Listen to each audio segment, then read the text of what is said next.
तो बच्चों, let's read this question and the question says that which of the following is not the property of a square. तो आइए अब इस question को यहाँ पर हम सॉल्व कर लेते हैं। इस क्वेश्चन में कहा गया है कि हमें बताना है कि हमारे पास ये जो ऑप्शंस गिवन हैं इनमें से कौन सा ऑप्शन इनकरेक्ट होगा, या फिर हमारे पास इनमें से कौन सी जो प्रॉपर्टी है वो स्क्वायर की प्रॉपर्टी नहीं है। तो यहाँ पर हम की कॉन्सेप्ट यूज करेंगे, कॉन्सेप्ट दैट इन स्क्वायर। तो स्क्वायर में क्या होता है, हमारे पास सभी साइड इक्वल होती हैं, ऑल साइड्स आर इक्वल। तो यहाँ से अब अगर हम देखें कि हम एक स्क्वायर कंसिडर कर लें यहाँ पर, तो ये हमारे पास लेट्स सपोज एक स्क्वायर है। तो स्क्वायर की प्रॉपर्टी क्या होती है कि उसमें सभी साइड इक्वल होंगी। तो ये हम मान लेते हैं ए बी सी डी। तो इसका मतलब क्या हुआ कि हमारे पास ए बी इक्वल होगी बी सी के, बी सी इक्वल होगी सी डी के, सी डी इक्वल होगी डी ए के।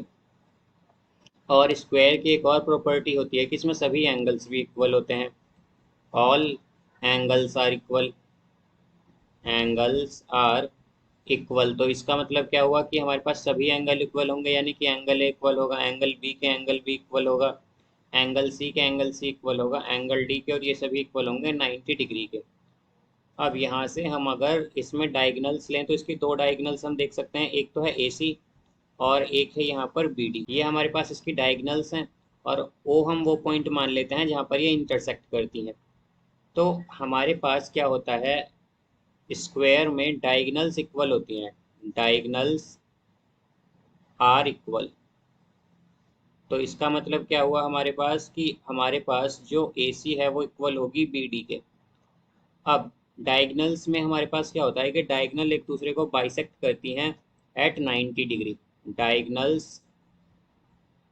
बाइसेक्ट, बाइसेक्ट का मतलब होता है दो इक्वल पार्ट में डिवाइड करती हैं, बाइसेक्ट ईच अदर, एक दूसरे को एट 90 डिग्री, या फिर हम कह सकते हैं कि राइट एंगल।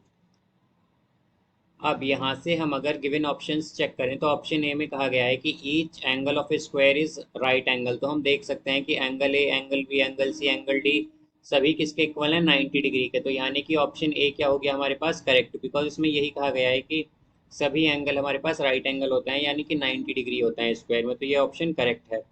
अब ऑप्शन बी अगर हम देखें तो इसमें कहा गया है कि diagonals of a square are not equal.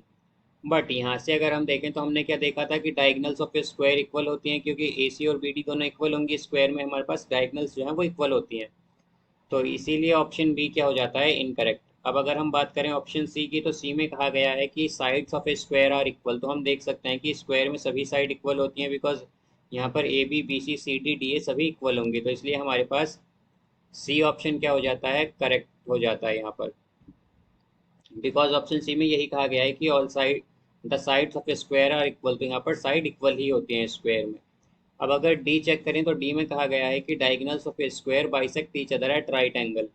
तो यहाँ पर हम देख सकते हैं कि जो डी है इसमें डायगनल्स बाइसेक्ट करती हैं। यहाँ पर जो डायगनल्स होती हैं हमारे पास स्क्वायर में वो एक दूसरे को बाइसेक्ट करती हैं 90 डिग्री पर। तो इसमें हमारे पास क्या होगा, ये ऑप्शन भी करेक्ट हो जाएगा, ऑप्शन डी। यानी कि एक ही ऑप्शन इनकरेक्ट है, वो है ऑप्शन बी। तो इसका हमारे पास यही बताना था कि इनकरेक्ट ऑप्शन क्या है, या कौन सी इनमें से एक प्रॉपर्टी नहीं है स्क्वायर की। तो हम कहेंगे कि यहाँ पर ऑप्शन बी ही केवल ऐसा है जो स्क्वायर की प्रॉपर्टी नहीं है, बिकॉज डायगनल्स जो होती हैं स्क्वायर में वो इक्वल होती हैं, और यहाँ पर ये नॉट इक्वल दिया गया है। So I hope you understood it well. Best of luck, thank you.